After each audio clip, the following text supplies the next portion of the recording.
எப்படியும் ஏப்ரல் இறுதிக்குள்ளே தேர்தல் வரும் அப்படின்னு ஒரு சூழல் இருக்குது. ஏன்னா மே மாதம் புதிய அரசு பதவியேற்றாகணும். அந்த மாதிரி தலைமையில் வாக்காளர் இருக்காங்க இல்லையா, அவங்க வந்து இளைஞர்களோ முதியவர்களோ அதை வந்து அதிகமாக பட்டு இழுக்கக்கூடிய இடத்துல விஜய் இருக்கார். அப்போது ஸ்டாலின் வந்து மேலே வர வர வர வர இவர் துணை முதல்வர் கொஞ்சம் அடக்கி வாசிக்கிறார். ஏன்னா அவர் வந்து நான் தான் சொல்லி இறங்கினா அப்பா மகனுக்குள்ளே சண்டை வந்துடும். நீ பிரச்சனை நான் பிரச்சனை வந்துடும். அதை கரெக்டாக ஃபாலோ பண்ணுறாரு. நான் ஒரு இதில் கூட பேசுகிறேன். திருமாவளவனுக்கு தலித்துகள் வாக்குகள் மட்டுமல்ல, அவர் ஒரு முஸ்லீம் தலைவராகவும் பார்க்குறாங்க. இஸ்லாம் முன்னாடியே சொல்லியிருக்கோம். இல்லை அவருக்கு ஏன் முஸ்லீம்களும் ஓட்டு முழுமையாக போடுறாங்க? என்னன்னா ஒரு இடத்துல 40,000 முஸ்லீம் ஓட்டுக்குன்னு வைங்களேன், அங்கே திருமாவளவன் போட்டுறாங்க. ஆமாம், என்ன காரணம்னா மம்தா பானர்ஜி சுப்ரீம் கோர்ட்டில் அவங்க வந்து வக்கீல், அவங்க கோட்டை போட்டு அன்னைக்கு பேசின பேச்சு இருக்குல்ல, ஒரு மொத்த இதுவுமே வந்து ஆடி போய் கிடக்கு. அது பிஜேபியாக இருக்கட்டும், எதிர்கட்சிகளாக இருக்கட்டும், இல்லை மக்கள் மனசில் இருக்கட்டும். ஆமாம், அவங்க கேட்கறது என்ன தப்பு, இவர் வந்து ஞானேஷ்குமார் வந்து ஓட்டு திட்டம் தானே அப்படின்னு எல்லாருமே பேசுகிற அளவுக்கு வந்துருச்சா. ஞானேஷ்குமார் வந்து ராஜினாமா பண்ணுற முடிவில் இருக்கிறத எனக்கு ஒரு தகவல் வந்தது. காங்கிரஸ் ஒரு வெத்து வேட்டு கட்சி, ஆனால் அது ஏதோ ஒரு மாயையில் வந்து பலம் இருக்கிற மாதிரி ஒரு இது இருக்குது. என்னென்னா அப்புறம் பையனை வந்து சப்போஸ் எம்எல்ஏ ஆக்குனா பையன் வந்து அங்கே போயாச்சு அப்படின்னா அடுத்த துணை முதல்வரை கேட்க கூட வாய்ப்பு இருக்கும். எல்லாமே துணை முதல்வரை அப்படி ஒரு கணக்கு போட்டிருக்காங்க. எல்லாம் போடுவாங்க. நாளைக்கு மெஜாரிட்டி இல்லைன்னா நம்ம ஒரு 10 வச்சுக்கலாம். ஆமாம், விஜய் பிரபாகரனை வச்சுக்கலாம். அந்த பையனும் கொஞ்சம் ஓவரா தான் பேசுறாப்புல. இப்படி பிஜேபி வந்து மதவாத கட்சியோ, அது மாதிரி பாமக வந்து இவங்களுக்கு எதிராக, திருமாவளவனுக்கு எதிராக வந்து மற்ற எல்லா சாதியும் ஒன்றிணைச்சு எதிர்த்து நின்னார்ல. முக்கியமான பாயிண்ட்.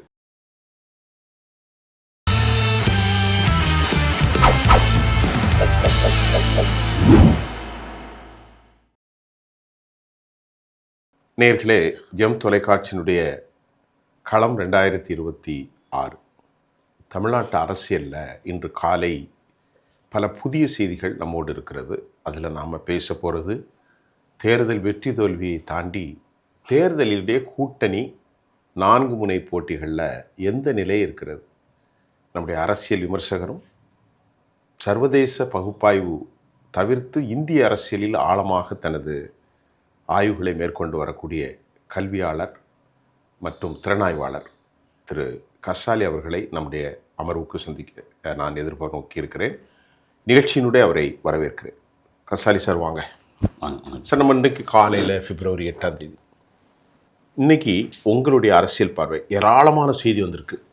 அதில் பல செய்திகள் அத்தன்டிசிட்டி ஆதாரங்களோடு, சிலது கற்பனைகள். நீங்கள் ஆதாரங்களோடு செய்திகளை முதல்ல நீங்கள் எனக்கு கொடுத்தா அதை குறித்து நான் எனது கேள்வி எழுப்போம். சரி, ரொம்ப முக்கியமாக எப்படியும் ஏப்ரல் இறுதிக்குள்ளே தேர்தல் வரும் அப்படின்னு ஒரு சூழல் இருக்குது. ஏன்னா மே மாதம் புதிய அரசு பதவியேற்றாகணும். அது அரசியல் அமைப்பு சட்டப்படி. அப்போது ஏப்ரல் கடைசியோ மே ஃபர்ஸ்ட் வீக்லேயோ நமக்கு வந்து தேர்தல் வந்தே ஆகணும். இப்போ சூழலில் நம்ம இன்றைக்கி February முதல் வாரம் முடிஞ்சு 2வது வாரத்தில் அடி எடுத்து வச்சுருக்கோம். இந்த மாதிரி ஒரு சூழலில் எவ்வளவு பரபரப்பு இருக்கணும், ஆனால் ஒரு பரபரப்பு இல்லை. அமைதியாக இருக்குது, ரொம்ப அமைதியாக இருக்குது. அதிகபட்சம் போனால் நேற்று விருதுநகரில் தென்மண்டல இளைஞரணி மாநாடு திமுக போட்டாங்க. பெரிய கூட்டம் வந்துச்சு. அந்த கூட்டமும் சலசலப்பு இல்லாமல் நேர்த்தியாக வந்துச்சு, பரபரப்பே இல்லாமல். ஓகே, அந்த தென்மண்டல இளைஞரணி மாநாடு அவங்க சொன்னது வந்து அப்படின்னா அந்த வருகை வந்து தொண்டர்கள் வருகை இல்லை, அங்கே வந்து நிர்வாகிகள் கீழே வரைக்கும் அடிமட்ட நிர்வாகிகள் வரைக்கும் உள்ள வருகை. அதுக்கு 96,000 1,00,000 சேர் போட்டிருந்தாங்க அப்படின்னு சொல்லி அதை பார்க்கும்போது நல்லா இருந்துச்சு. அது ஓகே. ஆனால் எப்போவுமே சுவாரஸ்யமோ அல்லது வெற்றி தோல்வி இழுத்துக்கோ படிச்சுக்கொண்டு பயங்கர இது எப்போ வரும்னா எதிரில் இருக்கிறவங்களும் அதை விட வலிமையாக ஸ்ட்ராங்காக வந்தால் மட்டும். எதிரில் இருக்குன்னா யாரை சொல்கிறீங்க? எதிரில் இருக்கிறது வந்து எதிர்கட்சியாக இருக்கக்கூடிய அதிமுக. அவங்க கூட்டணி, நீங்கள் கூட்டணி வந்து யாரு கூட வேணாலும் இருக்கலாம். பிஜேபி கூட இருக்கலாம், இல்லை தாவேக கூட இருக்கலாம், அல்லது தனியாக எது வேணாலும் இருக்கலாம். எதிர்முகாம் வந்து ரொம்ப பரபரப்பாக சுறுசுறுப்பாக இருக்கணும். அப்போ நீங்கள் சொல்கிறத பார்த்தா எதிர்முகாம் பரபரப்பாக இல்லையோ? பரபரப்பாக இருந்தால் தான் இந்நேரம் வந்து டக் ஆஃப் அவர் பயங்கரமாக இழுத்துக்கிட்டு இருக்குமே. என்ன பிரச்சனைன்னா எடப்பாடி பழனிசாமி அவர்கள் ஒரு வசீகரமான தலைவராக இன்னும் இல்லை. அதாவது அதிமுகவுக்கு அறியப்பட்ட தலைவராக இருக்கிறார். ஆனால் அது அந்த க்ரௌடு புல்லிங் சொல்லுவாங்க இல்லையா, அந்த தலைவராக இன்னும் இல்லை. அதாவது முழுமையாக வாக்காளர்களை ஈர்ப்புடைய சக்தி கொண்ட தலைவராக மாறல. ஏன்னா எப்பவுமே ஒரு நிறுவனமாக இருக்கட்டும், ஒரு கட்சியாக இருக்கட்டும், தலைமை வந்து ரொம்ப ரொம்ப முக்கியம். அந்த மாதிரி தலைமையில் வாக்காளர் இருக்காங்க இல்லையா, அவங்க வந்து இளைஞர்களோ முதியவர்களோ அதை வந்து அதிகமாக பட்டு இழுக்கக்கூடிய இடத்துல விஜய் இருக்கார். ஏன்னா அவர் வந்து அரசியல் பின்புலத்தோட வந்த இது இல்லை, அவரோட புகழ் வந்து சினிமா புகழ். அதில் இளைஞர்கள் மெயினாக வந்து டக்குன்னு ஒரு தலைவராக அப்படின்னு டக்கு இழுக்கக்கூடிய ஈர்ப்பு சக்தியோடு அவர் இருக்கிறாரு. ஆனால் அதையும் மீறி ஓவராலாக ஸ்டாலின் வந்து வயசானவங்கள்ல இருந்து இப்போ ஒரு இளைஞர் வரைக்கும் இருக்கக்கூடிய சக்தியில் இருக்கார். அதை தாண்டி வேற தலைவர்கள் எடுத்தாச்சுன்னா சீமான் அவருக்குன்னு ஒரு சின்ன கூட்டம், அது எப்போ எங்கே போய் எப்போ பேசினாலும் நல்லா பேசுவார் அப்படிங்கிறது. அதாவது எப்படின்னா அவரோட கருத்தில் முரண் இருக்கலாம், ஆனால் பார்க்குறதுக்கு கேட்கறதுக்கு ஆட்கள் கொஞ்சம் ஆர்வமாக வர்றாங்க. அது அது எப்பவுமே அப்படி இருக்கும், எப்பவுமே இருக்கும். அது வந்து எப்படின்னா ஓட்டா பெருசாக மாறாது. அது இப்போ இவ்வளோ தூரம் பேசுகிறாரு, அவரோட பேச்சை வந்து ரசிக்கிறோம். அதே நேரத்தில் போய் நம்ம வந்து கரும்பு விவசாயிக்கு ஓட்டு போடுவோம்னா ஓட்டு போட மாட்டோம். இப்போ ஒரு உதாரணத்துக்கு நாஜில் சம்பத் இருக்காரு, கிடைக்கிற மேடைகளுக்கு தக்கன பேசிக்கிடுவார். அது எங்கே போட்டாலும் நம்ம பழக்கருப்பியா இருக்காரு, எல்லா மேடைகள்லையும் பேசிக்கிட்டு அவர் தண்ணி மாதிரி அரசத்துலையும் பேசுவார், முஸ்லீம் கூட்டத்திலையும் பேசுவார். ஆமாம், ஏசுநாதருடைய பிறப்புலா கிறிஸ்தவத்திலையும் அதே மாதிரி பேசுவார். அதாவது இது சொல்லு தண்ணி மாதிரி, செம்புலன்னா அந்த வடிவத்தில், குடத்தில் போட்டால் அது அந்த வடிவத்தில், கையில் இருந்தால் அந்த வடிவத்தில், எது இருந்தால் தண்ணி மாதிரி அவங்க வந்து இடத்துக்கு தக்கன ஃப்ளெக்சிபிலிட்டி. நாகரிகமான சொற்றொடர், பாத்திரத்திற்கு ஏற்பாவாறு தனது வடிவத்தை மாற்றிக்கொள்வாங்க. தண்ணீரை போன்றது. ஆமாம், அற்புதமான அவங்க. ஆனால் அவங்களால கட்சிக்கு பெரிய அளவு ஒரு என்ன சொல்லுது ஒரு க்ரௌடு புல்லிங்கோ அல்லது ஓட்டு கிடைக்குமோ அப்படின்னா பெருசாலாம் கிடைக்காது. ஆனால் என்டர்டெய்னிங்காக இருக்கும் அவங்க இருக்கிறனால, நல்லா பேசுவாங்க. அப்போ என்ன சொல்ல வரேன்னா, திமுக நீங்கள் வந்து ஒரு வசீகரமான தலைவர்னா முன்ன விட இப்போ பெட்டர், வசீகரமான இப்போ ஓரளவு பரவாயில்ல. யாரு? ஸ்டாலின். ஓகே, அப்போது ஸ்டாலின் வந்து மேலே வர வர வர வர இவர் துணை முதல்வர் கொஞ்சம் அடக்கி வாசிக்கிறார். ஏன்னா அவர் வந்து நான் தான் சொல்லி இறங்கி நின்னா அப்பா மகனுக்குள்ளே சண்டை வந்துடும், நீ பிரச்சனை நான் பிரச்சனை வந்துடும். அதை கரெக்டாக ஃபாலோ பண்ணுறாரு. அப்போ அது ஓகே. அப்புறம் அந்த கட்டமைப்பு இருக்குல்ல, அது இன்னும் ரொம்ப ஸ்ட்ராங்கான கட்டமைப்பாக இருக்குது. சரி, அப்போ எதிராக வந்து அதை விட ஸ்ட்ராங்காகவோ அல்லது ஒருபடி சின்ன கொஞ்சம் கம்மியாகவோ இறங்கி அடிக்கிறதுக்கு எதிர்கட்சியோ புதுசாக வந்த கட்சியோ பரபரப்பாக இல்லை. அப்போது மொத்த தேர்தல் காலமும் பரபரப்பாக இல்லாததுக்கு இன்னொரு முக்கியமான காரணம், இது ஒரு காரணம்னா இன்னொரு முக்கியமான காரணம் இருக்குது. என்னென்னா இந்த எஸ்ஐஆர் ஃபைனல் லிஸ்ட் வரணும்ல, அது வந்து பிப்ரவரி 9 சொல்லியிருந்தாங்க. இப்போ வந்து 10 நாள் தள்ளி போட்டு பிப்ரவரி 19 சொல்கிறாங்க. பிப்ரவரி 19 ஃபைனல் லிஸ்ட்டு வரணும். இந்த லிஸ்ட் இங்கே வர்றதுக்கு முன்னாடியே வெஸ்ட் பெங்காலில் ஏகப்பட்ட பிரச்சனை. அந்த அம்மா வந்து மம்தா பானர்ஜி சுப்ரீம் கோர்ட்டில் அவங்க வந்து வக்கீல், அவங்க கோர்ட்டை போட்டு அன்னைக்கு பேசின பேச்சு இருக்குல்ல, உண்மையிலேயே ஒரு வரலாற்றில் பதிவு பண்ணக்கூடிய ஒரு பேச்சு. மம்தா பானர்ஜி அப்போ அவங்க பேசின உடனே சுப்ரீம் கோர்ட்டில் வந்து சூரியகாந்த் அந்த தலைமை நீதிபதி என்ன பண்ணார், 15 நிமிஷம் டைம் எடுத்துங்க அப்படி கொடுத்ததுக்கப்புறம் பார்த்தா ஒரு மொத்த இதுவுமே வந்து ஆடி போய் கிடக்கு. அது பிஜேபியாக இருக்கட்டும், எதிர்கட்சிகளாக இருக்கட்டும், இல்லை மக்கள் மனசில் இருக்கட்டும். ஆமாம், அவங்க கேட்கறது என்ன தப்பு, இவர் வந்து ஞானேஷ்குமார் வந்து ஓட்டு திட்டம் தானே அப்படின்னு எல்லாருமே பேசுகிற அளவுக்கு வந்துருச்சா. ஞானேஷ்குமார் வந்து ராஜினாமா பண்ணுற முடிவில் இருக்கிறத எனக்கு ஒரு தகவல் வந்தது. அது ஒரு உறுதிப்படுத்தப்படாத தகவல். அது எப்படி சார்? அதாவது ஒரு ஓப்பனாக பேசிடுவோம், எல்லா இன்ஸ்டிடியூஷனையும் பிஜேபி கிரப் பண்ணி வச்சுருக்காங்க, அது தவறு தானே? அது தவறு. எதிர்கட்சிகளை தாண்டி நான் ஒரு பத்திரிகையாளனாவே கேட்குறேன், தேர்தல் கமிஷன் ஃபுல்லாகவே அவருடைய ஆள். ஏன்னா ஒரு சின்ன உதாரணம் உங்களுக்கு தெரியும், 370 ஆப்ளிகேஷன் கொண்டு வரும்போது அதற்கு முதன்மையான வடிவத்தை கொடுத்து கோர்ட்டில் போய் வாதாடினது எல்லாம் கொடுத்தது அவர் தான். பாபரி மஸ்ஜித் இடிப்பில் கம்ப்ளீட்டாக டிராஃப்ட் ஃபார்ம் பண்ணது அவர் தான். இப்படிப்பட்ட ஒருவனை மறுபடியும் அவசரமாக கொண்டு வந்து இந்தியாவுடைய தேர்தல் ஆணையம் எல்லோருக்குமான ஆள் எப்படி? இப்போ உங்களுக்கு வந்து நீங்கள் ஹிட்லரோட பிறப்புலேருந்து சாகுற வரைக்கும் அவரோட வாழ்க்கை வரலாறை படிச்சிருந்தீங்கன்னா இது வந்து ஆச்சரியப்படுற விஷயமா இருக்காது.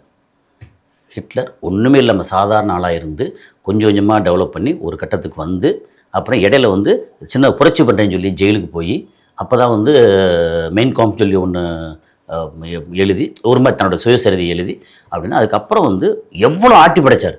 அவர் என்ன பண்ணாரோ அது அப்படியே வரி மாறாமல் அந்த வழியில் வந்து பிஜேபி போய்கிட்டு இருக்கு. ஏன்னா நீங்கள் அவரோட வாழ்க்கை வரலாறை படிச்சிங்கன்னா இது வந்து பெரிய ஆச்சரியமெல்லாம் தெரியாது, இவங்க இப்படி தான் இருப்பாங்க. இப்போ நீங்கள் சொன்ன மாதிரி மமதா பானர்ஜியுடைய அந்த ஆர்குமெண்ட்டு சூரியகாந்த் வழக்கறிஞர் ஆடி போய்விட்டது. தமிழ்நாடு அரசியலுக்கு என்ன சொல்கிறீங்க? என்னன்னா இப்போ தமிழ்நாட்டுக்கும் எல்லாரும் பார்க்குறாங்கல்ல, அங்கே சுப்ரீம் கோர்ட்டில் இந்த மாதிரி இருக்குது. அப்போ அவங்க கேட்குறது என்ன, எனக்கு வந்து இந்த எஸ்ஐஆர், அதாவது இப்போ புதுசாக கிட்டத்தட்ட 1.5 கோடி பேருக்கு மேலே வந்து நீக்கிறாங்க. அது நீக்கிட்டு இருக்கிற பெண்கள் எல்லாத்தையும் வந்து அவங்க சொன்ன விஷயம், பெண்கள் கல்யாணத்துக்கு முன்னாடி சர்நேம் வந்து அப்பா பேரை போட்டிருப்பாங்க, கல்யாணத்துக்கு அப்புறம் கணவர் பேரை போடுவாங்க. அப்போது 2002 நீங்கள் எடுத்ததில் இந்த பேர் இருக்குது, இப்போ உமா கணேஷ் அப்படின்னு இருக்கு, இப்போ வந்து உமா சுகுமார் அப்படின்னா உங்கள் பேர் மாறிடுச்சு அப்படின்னு தூக்கிடுறாங்க. அப்போ இந்த மாதிரி ஒரு விஷயம் அவங்க தவறாக நடந்துக்கிட்டாங்க இல்லையா, இதுக்கு வந்து இந்த எலெக்ஷனுக்கு பழைய ஓட்டர் லிஸ்ட் மட்டும்தான் எங்களுக்கு வரணும். எலெக்ஷன் முடிஞ்சதுக்கப்புறம் நீ வந்து எஸ்ஐஆர் போடு. அப்புறம் எஸ்ஐஆர் வந்து இங்கே வெஸ்ட் பெங்காலில் போட்டிங்கல்ல, ஏன் அஸ்ஸாமில் போடலை அப்படின்னு அவங்க கேட்ட கேள்வி பயங்கரமான கேள்வி. இப்போ இந்த ஒரே ஒரு சொல்லிடுறேன். இப்போ அவங்க அப்படி சொன்னதுனால தமிழ்நாட்டுக்கும் ஒருவேளை பழைய லிஸ்டே வருமோ அப்படின்னு ஒரு சின்ன என்ன சொல்லுது சந்தேகமோ அல்ல ஒரு எதிர்பார்ப்போ இருக்குது. பழைய லிஸ்ட்னா இப்போ 6,41,00,000 பேர் பழைய லிஸ்ட்டில். இப்போ புதிய லிஸ்ட் அவங்க கொடுத்த வரைவு வாக்காளர் இதில் புதிய லிஸ்ட்டில் வந்து 5,43,00,000 பேர். அப்புறம் எக்ஸ்ட்ரா வந்து ஃபார்ம் 6ல் சேர்த்து ஒரு 17,00,000 பேர் சேர்த்தா கூட 5,60,00,000 பேர். அப்போது இந்த புதுசு வேண்டாம் பழசுலேயே வரட்டும்னு சொல்லியாச்சுன்னா 6,41,00,000 ப்ளஸ் ஒரு 10-15 எடுத்தாச்சுன்னா 6,60,00,000 பேர் வந்துடுவாங்க அப்படின்ற ஒரு சூழல் இருக்குது. அதுக்கு எதிர்பார்த்து ஒரு வந்துருமோ அப்படின்னு ஒரு எதிர்பார்ப்பு இருக்குது. திமுகவும் சுப்ரீம் கோர்ட்டில் பயங்கரமாக வழக்கு போட்டிருக்காங்க. சரி, அப்போ அதனால தான் இதை எதிர்பார்த்து இது வந்து ஒரு பக்கம் ஒன்று சொல்லாமல் அந்த பரபரப்பு இல்லாத காரணம் எஸ்ஐஆரோட குளறுபடி ஒன்று. இன்னொன்று வந்து கூட்டணி யார்கிட்ட எங்கே போய் எப்படி பண்ணுறது. இவர் பார்த்தா தனிப்பட்ட முறையில் எனக்கு வந்து கொள்கை எதிரி அரசியல் எதிரி அப்படின்னு பயங்கரமாக பேசிவிட்டு கொண்டே மறைக்காம விஜய் அது கொண்டே மறைக்க மறந்துடுறாரு. அப்போது இவர் யார், மக்கள் வந்து கொஞ்சம் நம்பி உண்மையிலே திமுக மேலே நிறைய இடங்கள் அதிருப்தி இருக்குது, ஃபால்ட் இருக்குது, கரப்ஷன் இருக்குது, எல்லாம் இருக்குது. கரப்ஷன் இல்லாத கட்சியே கிடையாது. அப்படி பார்த்தா சட்டம் ஒழுங்கு பிரச்சனை எல்லாமே இருக்குது. வாக்குறுதி அப்படின்னாலே எப்பவும் சொல்லுதான் வாக்குறுதி தான் வாய்க்கரிசி.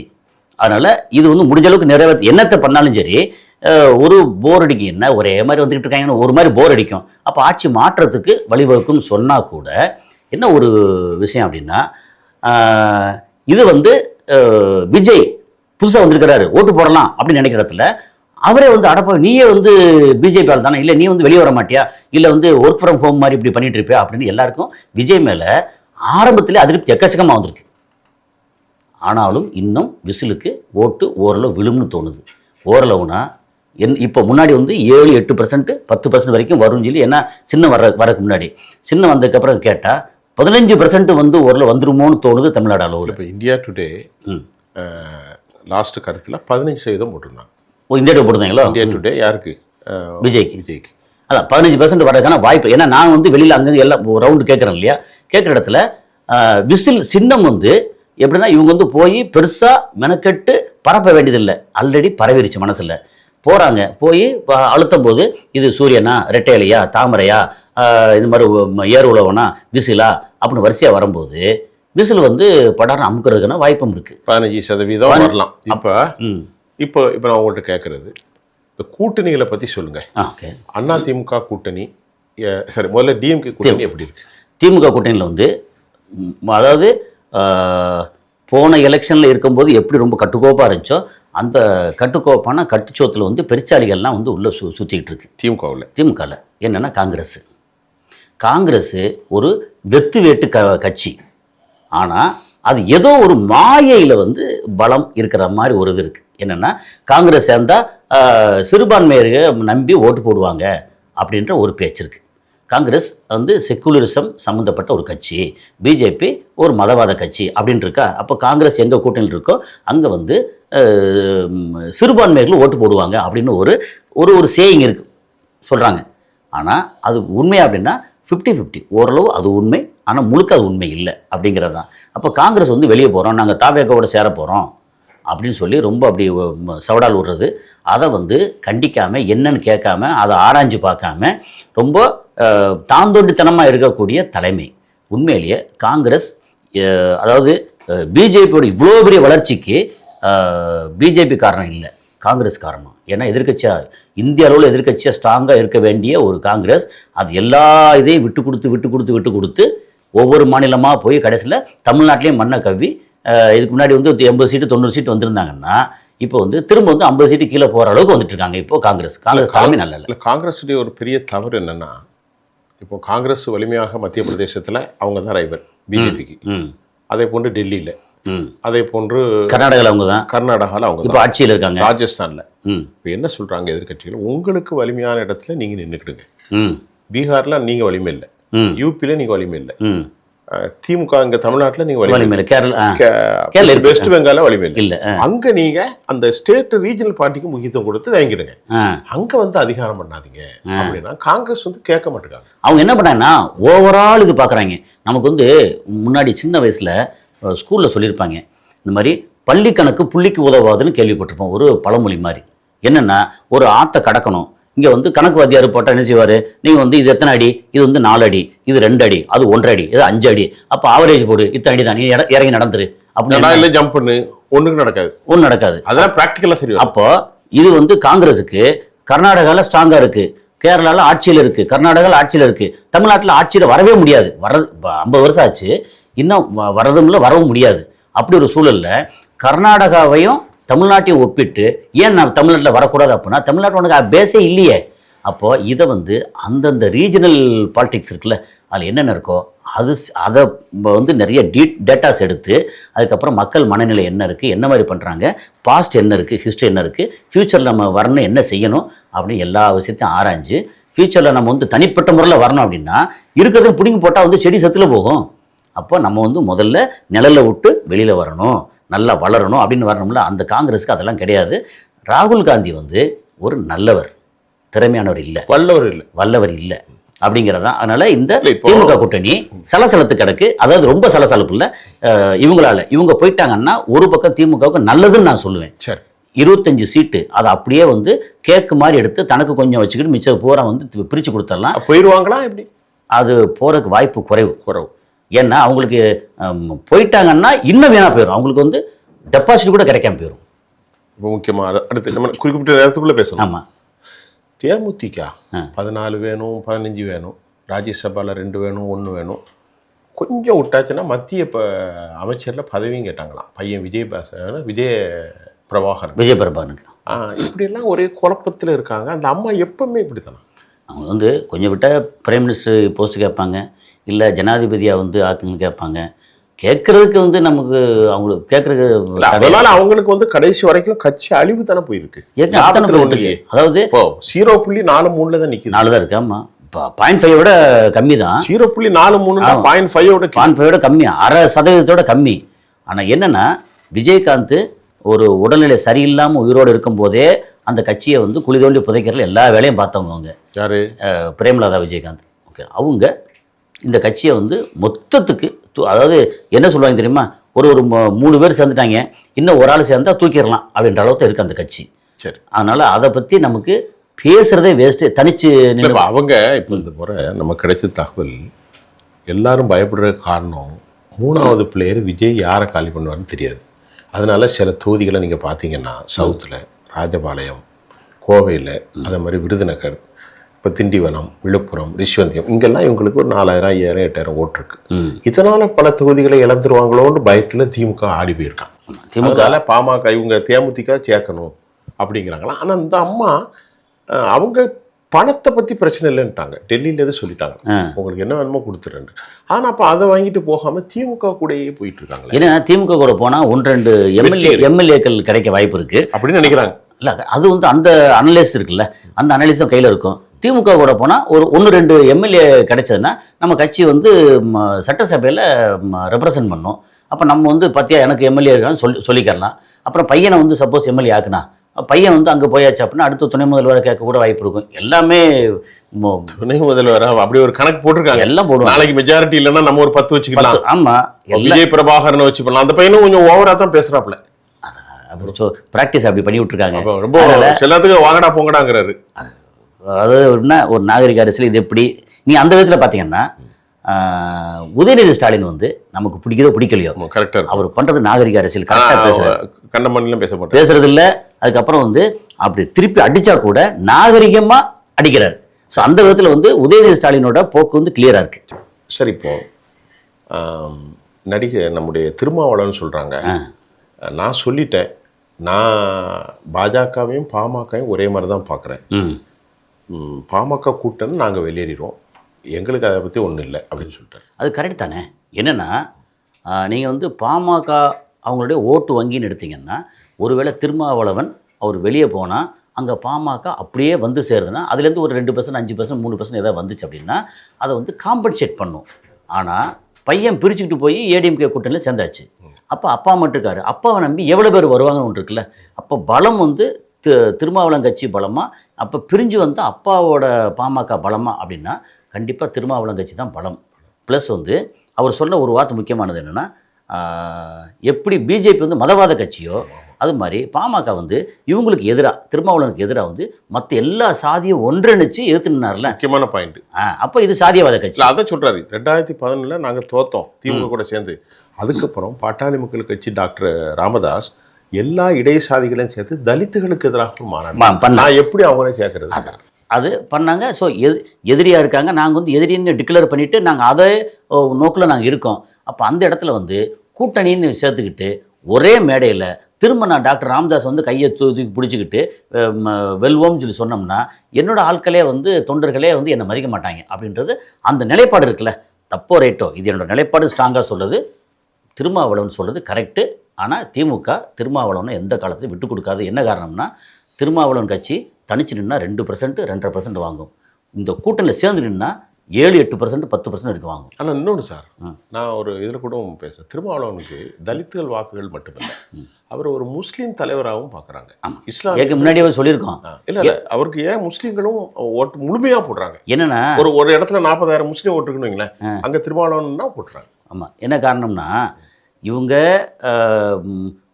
என்ன சொல்கிறது, ஒரு பவர் இல்லாமல் தலித்து அப்படிங்கும்போது என்ன, பவர் இல்லாமல் ஒரு அடிமட்ட சாதியாக இருக்கிறாங்க. இப்போது நம்ம வந்து இந்த திருமாவளவன் சம்மந்தப்பட்ட அந்த தலித் அப்படின்னு சொல்லியாச்சுன்னா அவங்க அடிமட்ட மக்கள். ஓகே, வசதி இல்லாமல் மரியாதை இல்லாமல் அப்படி வாழ்ந்த மக்கள். முஸ்லீம் எடுத்தாச்சுன்னா சிறுபான்மை அப்படிங்கும்போது ஒருத்தருக்கு ஒருத்தர் ஆதரவுன்னு வரும்.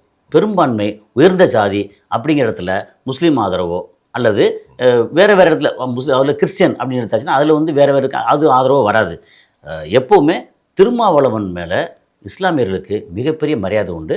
அந்த மரியாதையை காலங்காலமாக கடந்த எனக்கு தெரிஞ்சு ஒரு 20 வருஷத்துக்கு மேலே அவர் கரெக்டாக காப்பாற்றிட்டு வராரு. எனக்கு ஐ திங்க் ஒரு 6 மாவட்ட செயலாளர்கள் இஸ்லாமியர்கள் இதில் இருக்கிறாங்க. இது திருமாவளவன் கட்சியில். இப்போ நீங்கள் டிஎம்கே கூட்டணியை பற்றி சொல்லிட்டீங்க, பாமக அரசியல் அதெல்லாம் சொல்லியாச்சு. ஆமாம். இறுதியாக ஒரே ஒரு கேள்வி, நம்ம அடுத்து நிறைய நாளைக்கு பேசுவோம், ஏன்னா நிறைய நேரம் பேசினா நம்ம சலிப்பாயிடக்கூடாது. அதிமுக இருக்கு இல்லையா? ஆமாம். இப்போது அவர்களுக்குள்ளே ஜெல் ஆகலை, ஒரே குழப்பம். ஆகவே ஆகாது. எப்படி? ஏன்னா திமுக தொண்டர் அந்த தொண்டர்கள் தேவையில்லை, அண்ணா திமுக தொண்டர்கள், அதுக்கப்புறம் பிஜேபிக்கு தொண்டர்கள் இருக்கான்னா தொண்டர்கள் குறைவு, பரபரப்பு ஜாஸ்தி, தொண்டர்கள் குறைவு. சரி, அப்போது அவங்களுக்குள்ளேயே அந்த நிர்வாகிகளுக்கும் இந்த நிர்வாகிகளுக்குள்ளுமே ஜெல் ஆக மாட்டேங்குது.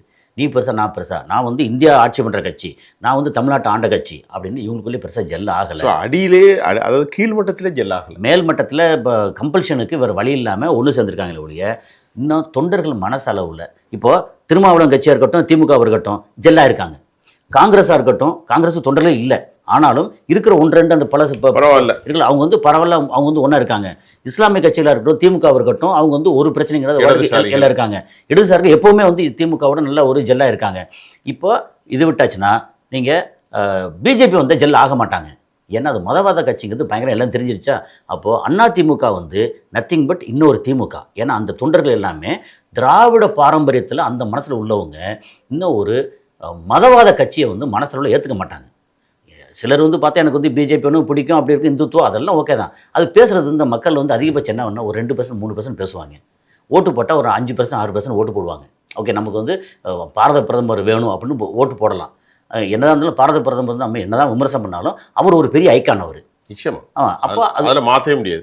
அப்போ அது பண்ணுவாங்க. அது போக தமிழ்நாட்டில் வந்து தலைவர் அப்படி தலைமை எடுத்தாச்சுன்னா தப்போ ரைட்டோ தலைமை வந்து ரொம்ப ஸ்ட்ராங்காக பயங்கரமாக பரபரப்பாக பேசக்கூடிய அண்ணாமலை இல்லை. இப்போது அவர் மொத்தத்துக்கு வந்து 6 தொகுதியில் கட்சி பணி அப்படின்னு சொன்னால் அதையும் வெளியே தெரிஞ்சு சொல்லிட்டாங்க. சரி, நான் வெளியேறேன் அப்படின்னு சொல்லிட்டாரு. அப்படிங்கும்போது மொத்தத்துக்கு ஜெல் ஆகலை. அது வந்து ரொம்ப ஒரு என்ன சொல்கிறது, மோசமான சிக்கலான சரியில்லாத நிலைமையில் கூட்டணி இருக்குது. இப்போது இன்றைக்கி நம்ம நேரம் கருதி சுருக்கிட்டோம், கண்டெயின் பண்ணிட்டோம். நாளைக்கு நாளை நின்று அடுத்து பேச போகிறோம்ல. ஆமாம். அப்போ இன்னும் இன்னும் கொஞ்சம் பிரீஃபாக detail பேசுவோம். பேசுவோம். எங்கள் அமர்வுக்கு வந்ததுக்கு நன்றி சார்.